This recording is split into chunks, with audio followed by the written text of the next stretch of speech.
Hello and welcome to Breaking Bread with Rivaaj Maharaj, where nothing is off the table. For today's episode, I wanted to talk about the rise in oil prices again today, the 12th of March 2026, and what this means for the world economy as a result of this war between the United States, Iran, and Israel.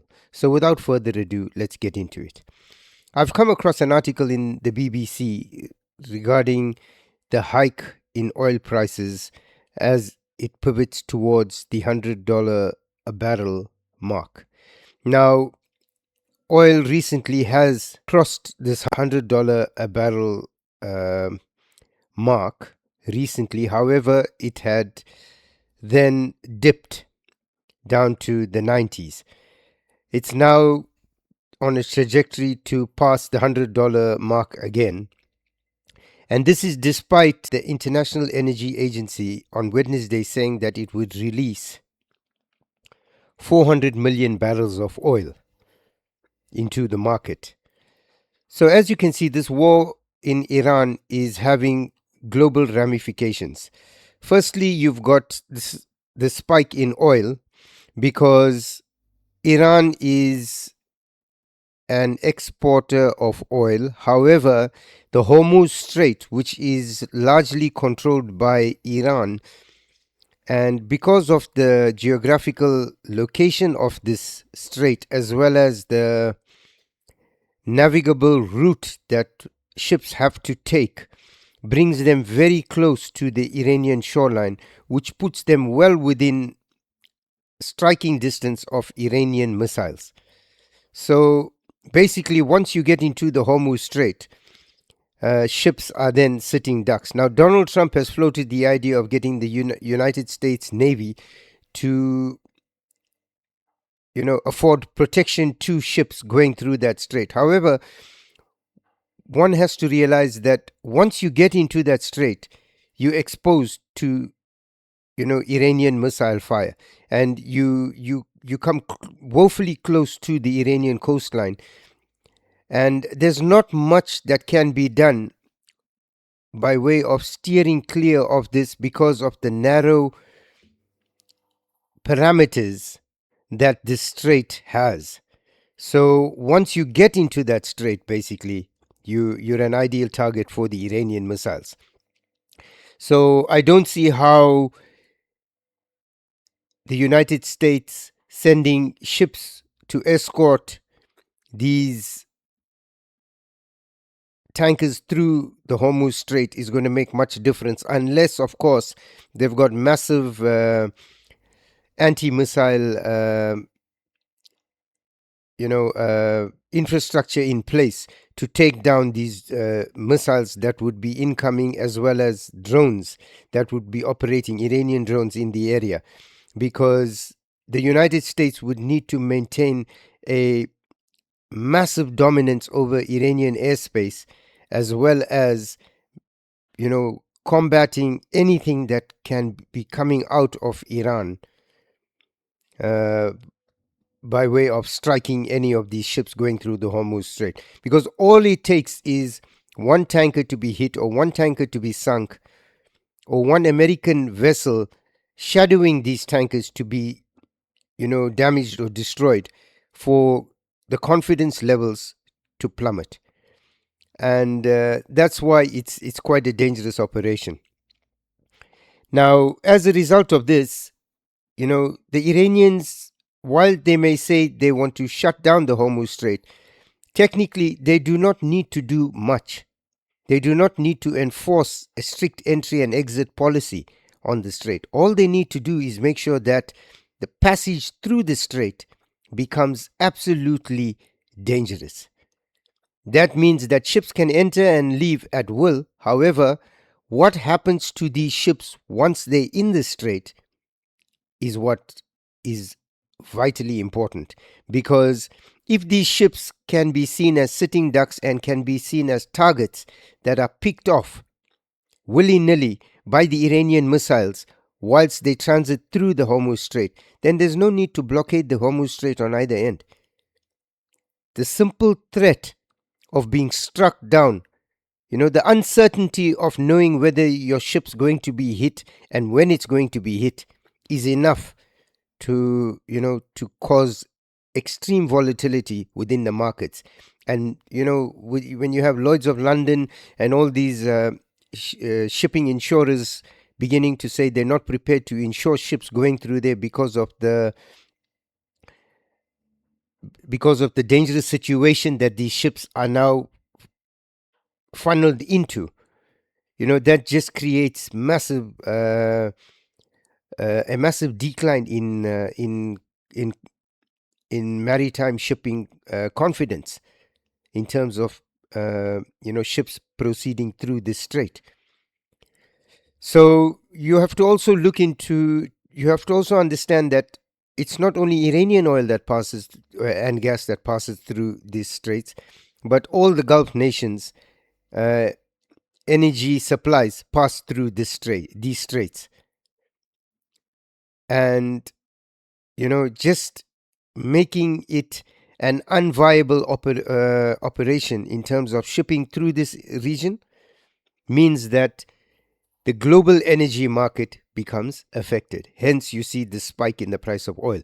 Now, the spike in the price of oil, whilst it's bad for the global economy and whilst it's bad for the Iranians and the Gulf nations exporting oil out and gas out of their countries via the Hormuz Strait, there is one country that is going to benefit immensely from this spike in oil prices, and that is Russia. Because this plays right into the Russian hands. As the price of oil increases, that means they can demand higher prices on the market. That also means that the Russians then have a lot more money going back into their war chest to fund their campaign against the Ukrainians. This is exacerbated by the fact that Donald Trump has now begun floating the idea of reducing or removing the sanctions on Russian oil in order to help stabilize the market. Now, Donald Trump keeps coming out with these comments that the war is over, they've won, and they'll be pulling out, and trying to ease the market, get stocks up, get the oil price down. You see that this current 400 million barrel release by the IEA into the market has made not much of a significant change to the price of oil, if any at all. So his options are becoming more and more minimal. However, he does have an extremely good working relationship and understanding with Vladimir Putin. And as I've said before, Donald Trump's moves in Venezuela, Donald Trump's moves in Iran, Donald Trump's pivot to his own hemisphere were all pre-discussed with Vladimir Putin before the elections in the United States went ahead. Because Donald Trump was certain that he was going to come in as the next president of the United States after sleepy Joe Biden. And he also knew that that his foreign policy was moving in a certain direction. And I'm 100% certain that during these negotiations, he ceded Ukraine to Vladimir Putin, and Putin allowed for non-interference within Venezuela and Iran. Now, we know that the United States is fighting somewhat of a proxy war in Ukraine against the Russians, and we know that under Donald Trump, some of these have been hemmed back. However, they are still providing, probably satellite images, intelligence to the Ukrainians, and they will provide weapons to the Ukrainians on condition the Europeans are prepared to purchase them from the Americans. So Donald Trump, being the businessman that he is, has negotiated a deal that he thinks is good for him, and Putin believes that is good for them as well. So likewise, you will find with Iran, the Russians covertly will be supplying information, intelligence to the Iranians. However, they will not be actively involved. And the Americans won't be too upset about it because they're playing the same duplicitous game in Ukraine. But I think for the large, Ukraine, as I've said before in my videos, is gone. Ukraine, the longer the Ukraine war continues, the less chance Ukraine has of becoming an independent sovereign nation worth any standing in the world. Because once they are landlocked and once the Russians have taken all the land that they have expressed their intention to, Ukraine is going to be left with nothing. The Poles are going to scramble to grab what is theirs or what they feel they've lost as a result of historical injustices. And you're going to have a little swath of land that is going to be called Ukraine, that is going to be solely dependent on the Poles, on the Romanians, on the Russians. And you're going to have a puppet regime set up in Ukraine that is going to be subservient to the Russians. Europe has hedged its bets incorrectly, played along to Biden's tune. Biden is now out of office. You've got a 180 spin in the United States, which has now left Europe holding the can. They've been playing around the musical chairs, and Europe has been left without a chair. And rather than having gone to the table with the Americans and being a part of the negotiated settlement where they could have come out with something for themselves, they're now sitting with the whole can and it's absolutely empty. Europe has now had to forfeit the bill that it has put into Ukraine. And you've still got this insanity, Keir Starmer pledging 500 million pounds, Ursula von der Leyen and the European Union pledging 90 billion euros, which are currently tied up because of vetoes by Robert Fico of Slovakia and Viktor Orban of Hungary. So Ukraine is now beginning, Zelensky is now beginning to model himself as a statesman. I suppose he's going to get rid of his military fatigue and start wearing a suit again, because he's now going to the Arab nations trying to sell his drones and his whatever is left of his military personnel in terms of having to fight the Iranians. And, I don't know. I just think he's trying very hard to make the best out of the worst situation that he has, because he's now become irrelevant on the world stage. The Iran war has overtaken anything that comes out of Ukraine. The Russians are hammering them day and night, and it's only a matter of time before this ends. You also see Vladimir Putin together with apparently the Pakistanis. Well, I don't know if they're doing it together or jointly, but I know Vladimir Putin has offered to negotiate between the United States, Iran, and Israel. And I suspect that Donald Trump has reached out to Putin because Putin is on favorable terms with both regimes, the Iranian regime as well as the American regime. And Putin is also quite close to the Israeli regime. Despite what comes out in the media, the relationship between the Russians and the Israelis is still alive and is still quite a strong one, as you've seen in Syria. So Putin not only is benefiting financially from the increase in the oil prices as a result of this Iran war, he is also now using it in terms of a diplomatic effort. Because should he be able to successfully navigate negotiations and arbitrate negotiations between the United States, Israel, and Iran, this then puts him back at the top of his game. Europe, when you look at Keir Starmer, yes, no, the French have now outshone him. They've sent their naval presence down to Cyprus. The British are still deliberating about whether they have a naval presence and if indeed that naval presence should go, because as usual, Keir Starmer's impotency has now, he's pandering to the Muslim vote within the Labour Party and, within the Labour constituencies has now rendered him impotent. Perhaps he should take a lesson from the Pakistanis. They're very good at playing the duplicitous game of sitting on the fence and trying to appease both sides of the coin. So Europe is, as usual, undecided, no commitment from them. You've got France that, I've said Macron, if he only had his head screwed on correctly and saw, did the right thing by his people and by, his policies in terms of how it affected the world, I think Macron could have been somebody that Europe could have looked up to. However, they all follow the same script.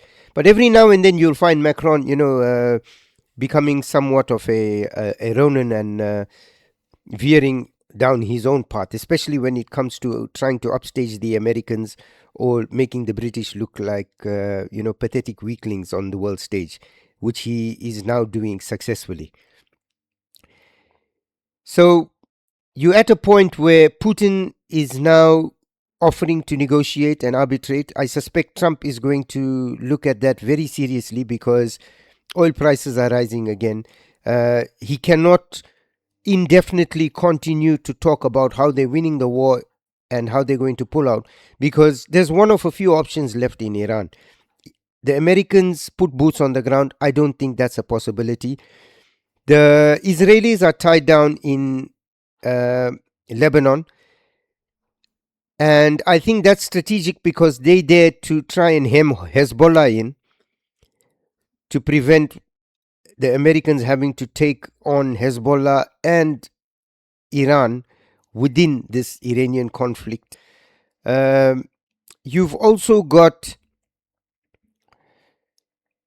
the Kurds. I was just listening to the Kurdish deputy prime minister of Kurdistan in the autonomous region in Iraq say that they are not guns for hire, that they are diplomats as well, and they shouldn't only be seen as mercenaries or guns for hire.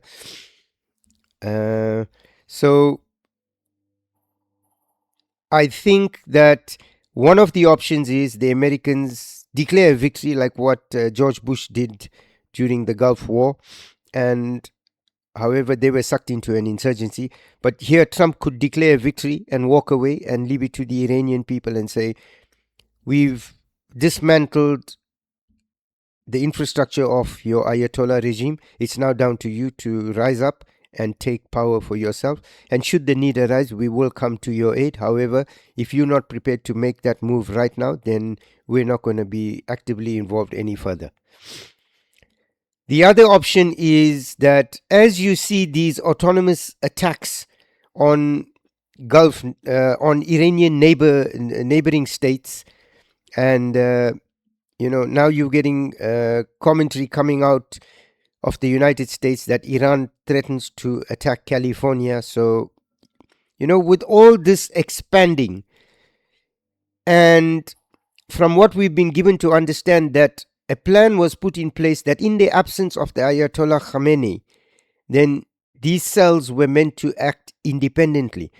Now, the longer this war drags on and the more these commanders heading these autonomous units continue to act independently, the more difficult it becomes for a figure to step into this void and then command and control all these autonomous little cells, because the longer they're left in charge and the longer they're allowed to make their own decisions regarding military targets and military movements, the less likely they are of then at some later stage being prepared to take instructions from someone else.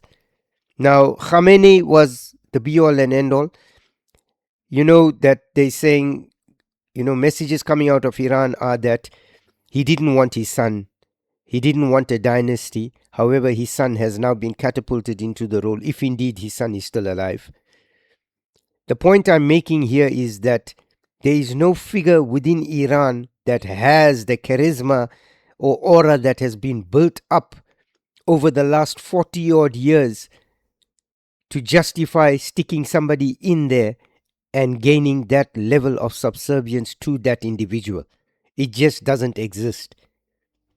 Myths are not, you can foment something and put it out there at the beginning, and you might get a few takers, but by and large, commanders that have been operating autonomously are now going to sit back and say, hang on, all you need is for them to disagree with instructions being given by this new person that's going to come in, and you'll have an open rebellion. Because natural human behavior would be, why do I need to listen to this guy? He's just popped onto the scene today. His father was there 47 years ago. I had allegiance to him. But how do I know he's going to be exactly like his dad? How do I, that link has been broken. That umbilical cord between the Ayatollah Khamenei and the people has been severed. Stitching that back together again now, so that next week all these commanders fall back in line, I think that's an impossibility. So I think that the most plausible scenario out of this is, should the United States walk away, the Israelis are going to be left with the fallout from what's going on, and they're going to be kept busy.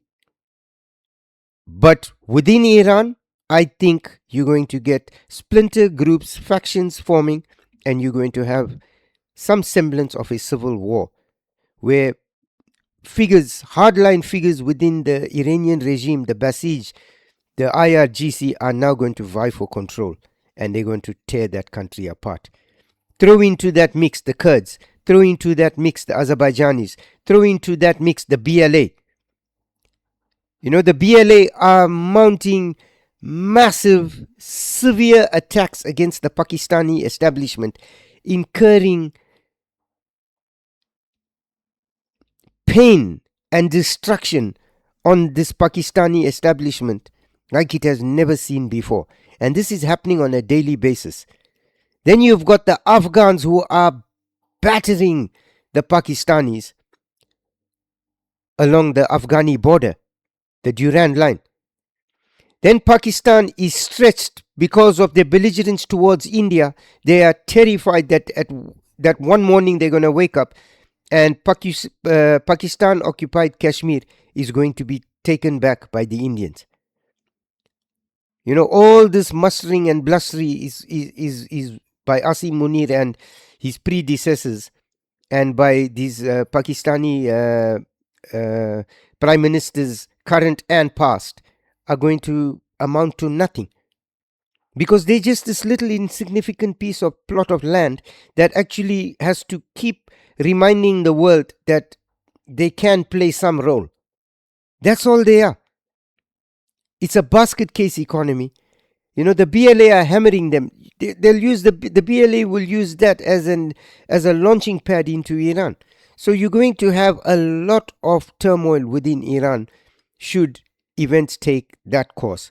However, the other option is that the Iranian people take to the street and you get someone from within there rising. I mean, Reza Pahlavi again. I don't think Trump is too fond of the guy. I'll tell you honestly, Trump is 100% correct. I think Netanyahu has made a mistake by putting Pahlavi there, because Pahlavi has got nothing. He has got absolutely nothing to offer the Iranian people. I think that the civil war is the more likely option. Iran, this debacle with Iran is not over. It's going to simmer and fester, and it's going to explode into a full-blown war again if things are not handled immediately. The Gulf nations are, they talk of, retaliation, and they've got nothing. Saudi Arabia relies on Pakistan for help. Can you imagine that? Saudi Arabia relies on Pakistan for military assistance. One of the richest countries in the world does not have a military force that is capable of being projected as some dominant force on the planet. Iran with less money has a much more efficient military. Saudi Arabia relies on Pakistan. They've relied on the United States. They've seen that under Donald Trump that reliance is not too good, or is not too solid. So the next option is Pakistan. And God help the Saudis asking for Pakistani protection. I don't understand how that makes sense. But anyway, good luck to the Saudis. So they've got all this money. They've squandered a lot of it. They've got military. All you had to do was look at what happened to Kuwait when Saddam Hussein marched in. They capitulated. So I think with this oil prices rising, I think once it starts hitting the pockets of average Europeans, Americans, and citizens, global citizens that are not within this Gulf region, I think at that point, all morality and all those moral all those people who stand with this war on moral grounds, either in either segment, the left or the right, or for or against, it doesn't matter, because once it starts hitting their pocket, then they're going to put themselves front and center, and then that poses threats to their governments. So it's something we're going to keep a close eye on, and we'll be updating you as things change. But thank you for joining us. We'd like to see you in the next episode, and please remember to like, share, and subscribe, as it helps us with the algorithm and it helps our channel to grow.